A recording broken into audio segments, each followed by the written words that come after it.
से शूज कहा जाता है इनको। कभी भी आप थोड़ा ऑब्जर्व करें तो शू नहीं होता है ये वर्ड, ये शूज होता है हमेशा। हम लोग ट्राउजर पहनते हैं, ट्राउजर नहीं बोलते हैं हम लोग इसको, एक्चुअल में क्या बोला जाता है, ट्राउजर्स बोला जाता है। गॉगल्स डालते हैं हम लोग तो एक्चुअल में इसको गॉगल्स बोला जाता है। स्पेक्स डालते हैं, स्पेक्स बोला जाता है। तो कुछ ऐसे वर्ड होते हैं जिसके साथ एस पहले से फिक्स्ड होता है। क्यों होता है? क्योंकि वो चीजें एक से ज्यादा मिलकर मीनिंग एक निकालती हैं। मीनिंग एक होता है सबका, अगर आप ऑब्जर्व करें।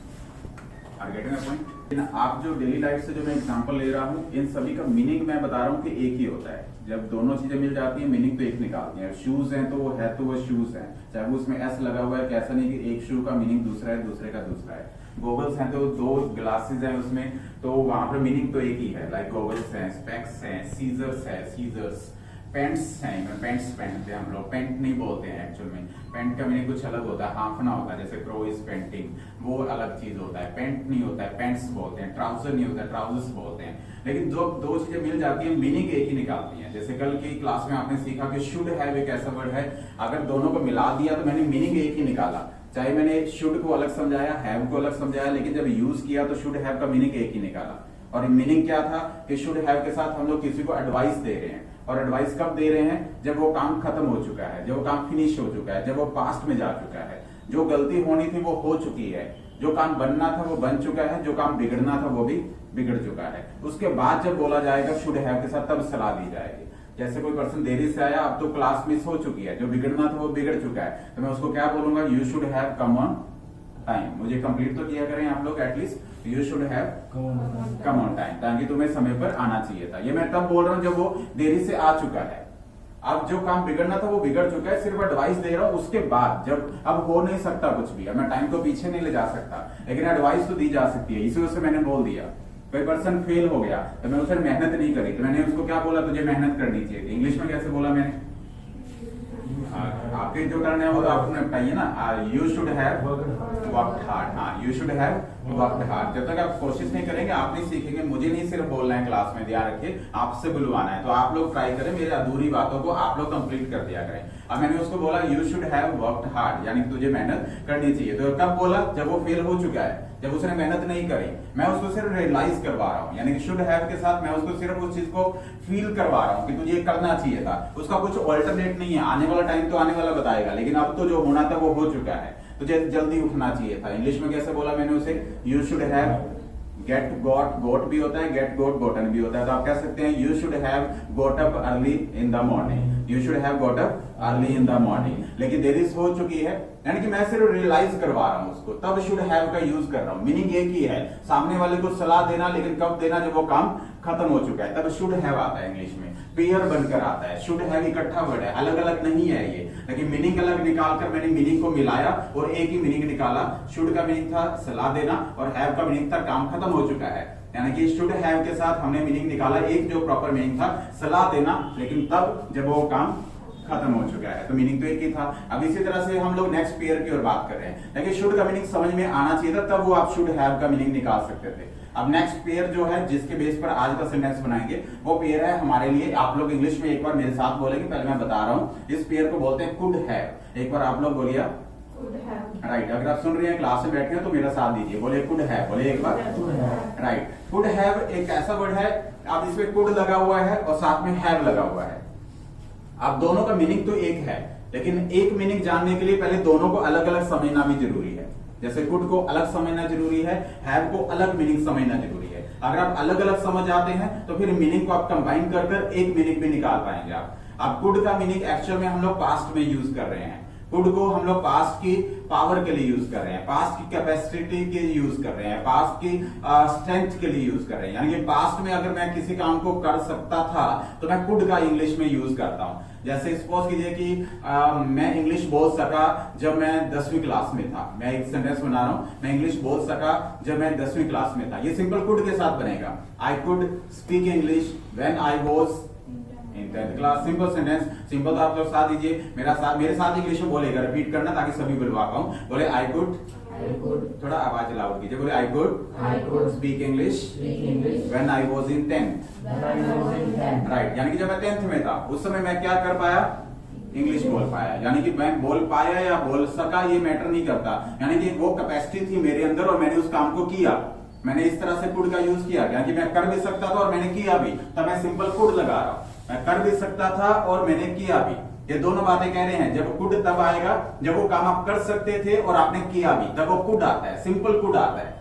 जैसे अगर मैं कहूं कि मैं सुबह जल्दी उठ पाया जब मुझे एग्जाम में जाना था, मैं सुबह जल्दी उठा जब मुझे कहां जाना था, एग्जाम में जाना था। I could get up early in the morning, बोलना यहां तक एक बार। हाँ, जब मुझे कहां जाना था, एग्जाम में जाना था। When I was to go to exam, when I was to go to right, जब मुझे एग्जाम में जाना था, तो मैंने सिंपल सेंटेंस बनाया। अब मैं जल्दी उठा भी और गया भी, इस सेंटेंस से यही निकल रहा है, यानी कि मैं कर भी पाया और कर भी सकता था। मैं कर पाया तभी क्योंकि मैंने उस काम को किया। अब कुड का यूज हमेशा तभी होगा, मैं बेंच को उठा सका, I could lift the bench, I could lift the bench जब मैं बच्चा था। When I was child, when I was child, जब मैं बच्चा था उसमें मैं बेंच को उठा पाया, यानी कि I could lift the bench। यानी कि सिंपल कुड का मीनिंग ये होता है, अगर समझे आप लोग, इंग्लिश में ऑब्जर्व करें, थोड़ा सा ऑब्जर्वेशन रखें, तो सिंपल कुड तब आता है जब किसी काम को करने की आपके अंदर कैपेसिटी थी और आपने किया भी, तब कुड आता है। पास्ट का कुड है, यानी कि जब आप किसी काम को करने की योग्यता रखते थे और आपने किया भी है, तब आप कुड के साथ इंग्लिश बोलते हैं। जैसे अगर मैं बात करूं तो मैं जब 10वीं में था उसमें मैंने बाइसिकल चलाना सीख ली थी, मैं चला सका। I could ride bicycle when I was in 10th, जब मैं 10वीं में था। अब मैं चलाना जानता भी था और मैंने चलाई भी, तब मैंने इंग्लिश में ऐसा बोला कुड। अब अगला जो पेयर है कुड के साथ मैं मिला रहा हूं, अब दूसरा मीनिंग निकालेंगे, कुड है। अब ये कुड है मिलेगा, और हैव तो तभी आता है जब वो काम खत्म हो चुका है। लेकिन कुड हैव जब मिल जाएगा तो इसका मीनिंग ये नहीं होगा जो आपने कुड का मीनिंग समझा। कुड का मीनिंग अभी आप समझ रहे थे, जिस काम को करने की आपके अंदर क्षमता थी और आपने किया, वो कुड था। लेकिन कुड है वो है किसी काम को करने की आप सभी के अंदर क्षमता थी लेकिन आपने किया नहीं। दोनों बातों में डिफरेंस को समझना। आपके अंदर वो कैपेबिलिटी थी, योग्यता थी उस काम को करने की, लेकिन आपने वो काम किया नहीं है। Are you getting my point? दोनों के अंदर डिफरेंशिएट कर रहे हैं हम लोग, कुड और कुड हैव में। मैं कर सकता था, इस बात को अगर ऐसे बोला जाए हिंदी में, मैं कर सकता था, लेकिन जब कोई कहता है मैं कर सकता था, इसका मतलब ये होता है उसने किया नहीं होगा, क्योंकि तभी तो वो कह रहा है वो कर सकता था। ऐसे ही होता है ना। जैसे अगर मैं कहूं मैं इंग्लिश बोल सकता था, तो आपको क्या लगेगा, बोली नहीं है, तभी तो कह रहे हैं कि बोल सकता था। चाहे मुझे आती होती, मेरे अंदर बोलना आता, लेकिन मैं बोली तो नहीं। मैं इंटरव्यू क्लियर कर सकता था। अगर मैं आपको ये बोलूं तो इससे क्या मीनिंग निकलेगा, क्या मैंने किया क्लियर? नहीं किया, तभी तो कह रहा हूं मैं कर सकता था। लेकिन अगर पहले कुड वाली जो बात करते हैं ना, उसमें मैंने इंटरव्यू क्लियर किया है, I could clear the interview, इसका मतलब यह है कि मैंने इंटरव्यू क्लियर किया है। मैं कर भी सकता था अगर सिंपल कुड की बात कर रहा हूं, और मैंने किया भी है। I could clear the interview, I could. इसमें क्या मैंने इंटरव्यू को क्लियर किया है, क्रैक किया है या नहीं, बताइए आप। किया है, यस। और अगर मैं कहता हूं मैं क्लियर कर सकता था, क्या इस सेंटेंस में आपको लग रहा है हिंदी में कि क्या मैंने इंटरव्यू क्लियर किया है? नहीं किया, लेकिन मैं कह रहा हूं कि मैं कर सकता था। तब इस तरह की जब सिचुएशन आती है ना, तब हम लोग कुड हैव लगाते हैं और इंग्लिश में बोलेंगे आई could have cleared the interview. एक बार आप लोग बोलना, आई could have cleared the interview. दोबारा से बोलना, आई could have cleared the interview. हाँ, यानी कि मैं कर सकता था, I could have cleared the interview, मैं कर सकता था। जैसे अगला सेंटेंस, आप मेरी तरफ ध्यान रखना पूरी तरह से। अगला सेंटेंस बनाइए आप अपने माइंड से। जैसे अगर मैं ये वाली बात बोलता हूँ, मैं बाइसिकल चला सकता था, इंग्लिश में कैसे बोलेंगे? अब सिंपल हो जाएगा, बनाइए आप। आई could have ridden the bicycle. आप जिस एज में है ना, एक इशारा चाहिए होता है, बार बार इतना नहीं सोच रहे हैं आप, इंग्लिश में बोलिए। आई कुड हैव रिडन बाइसिकल। दोबारा बोलिए एक बार। हाँ, मैं समय पर आ सकता था, I could have come on time. Very good, I could have come on time. Okay, मैं इंग्लिश बोल सकता था, आई कुड हैव। ओके, मैं विदेश जा सकता था, I could have gone abroad. मैं डॉक्टर बन सकता था, very good, I could have been या बिकम, कुछ भी लगा दीजिए, दोनों मीनिंग सेम है। I could have been a doctor. लेकिन जब दूसरे सेंटेंस में बोल रहा हूं, इसमें वो काम एक्चुअल में हुआ नहीं है। मैं कर सकता था लेकिन हुआ नहीं है। कुड और कुड हैव को अगर अच्छे से ऑब्जर्व करें, दोनों के अंदर कैपेसिटी है, दोनों के अंदर क्षमता है, दोनों के अंदर स्ट्रेंथ है आपके अंदर। कुड के अंदर भी आपके अंदर पावर थी और कुड हैव के अंदर भी पावर थी। फर्क क्या हुआ, कुड के अंदर मैंने उस पावर का यूज किया है, लेकिन कुड हैव के अंदर उस पावर का यूज नहीं किया। पावर दोनों में थी। I could speak English when I was in 10th, मैं इंग्लिश बोल सका जब मैं 10वीं में था, तो यहां मेरे अंदर पावर भी थी और मैंने किया भी उस काम को। अगर मैं कुड कहता हूं, आई कुड स्पीक इंग्लिश, इसमें मैं इंग्लिश बोल सका जब मैं 10वीं में था, मेरे अंदर पावर थी, मैं जानता था इंग्लिश बोलना और मैंने बोली भी है। लेकिन अगर इस सेंटेंस को मैं कन्वर्ट कर दूं दूसरे में, वैसे कन्वर्ट आप करना, आई कुड हैव, अगर आप जाग रहे हैं तो कन्वर्ट कीजिए, आई could have spoken English when I was in 10th। इसके अंदर मेरे अंदर पावर थी, यस और नो? बस इतना बता दीजिए, पावर थी? क्या मैंने यूज किया? क्या मैंने यूज किया? क्या कर सकता था? क्या कर सकता था? तभी तो कह रहा हूं आई कुड हैव स्पोकन इंग्लिश, मैं कर सकता था लेकिन किया तो नहीं। मैं आपको समझा सकता था।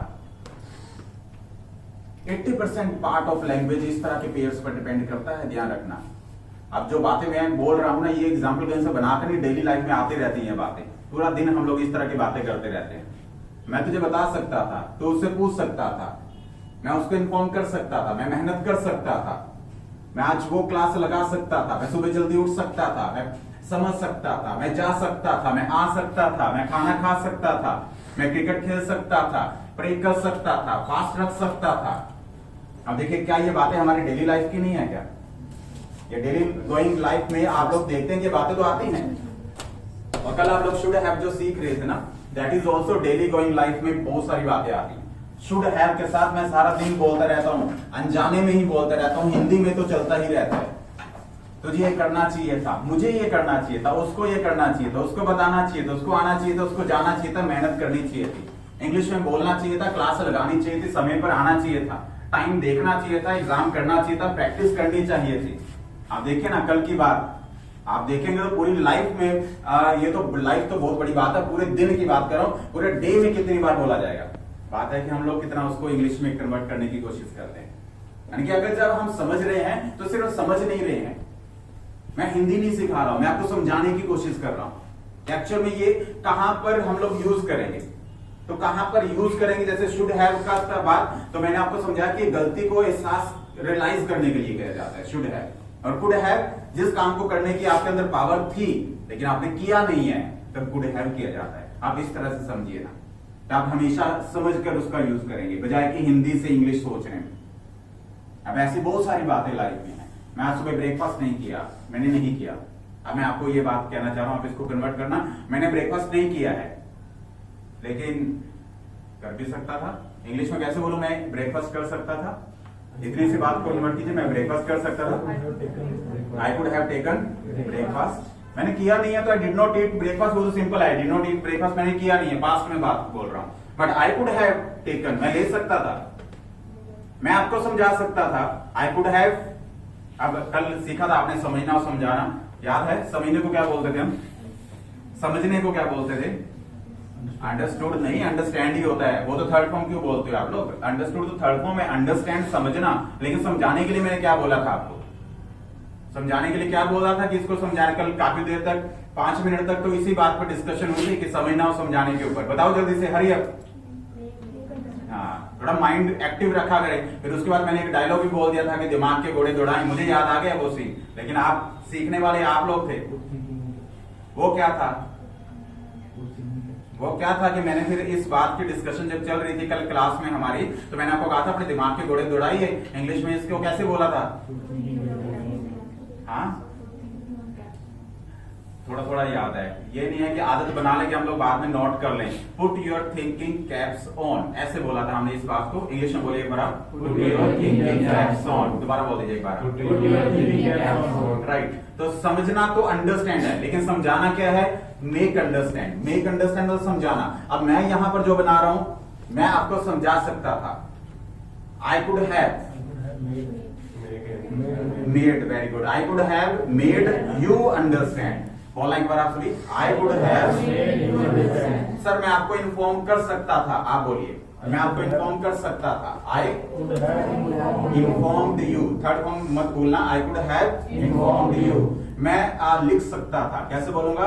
I could have written, I could have okay. मैं विदेश जा सकता था, बनाना I could have gone okay. मैं ट्रेन पकड़ सकता था, caught. First form, second form, third form तो आपको सीखनी है, वो नहीं सिखा सकता हूँ। Catch, caught, caught. I could have caught the train, बोला एक बार आप। राइट। तो आज के लास्ट के सेंटेंस पर आ जाते हैं, जो आते ही मैंने आपको लिखवाया था। एक बार हिंदी में मुझे याद दिला दीजिए क्या सेंटेंस है, फिर बात बनाते हैं उसको। हिंदी में बताना क्या था सेंटेंस?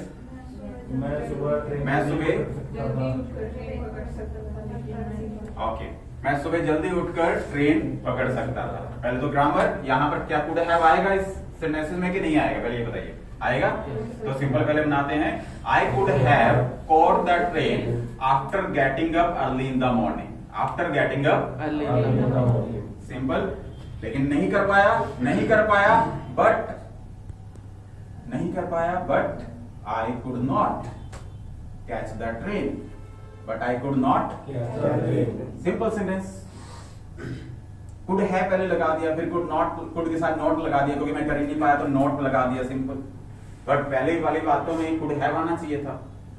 एक लास्ट सेंटेंस आप लोग बनाएंगे, वर्बली मुझे बताएंगे, लिखना नहीं है, बनाएंगे। मैं टीचर बन सकता था जब मैं बच्चा था, तो कैसे बोलो? Been a teacher when I was a child, right। अब कुछ सेंटेंसेस अब आप बनाएंगे, मैं लिखवा रहा हूँ आपको हिंदी में और आप बनाएंगे।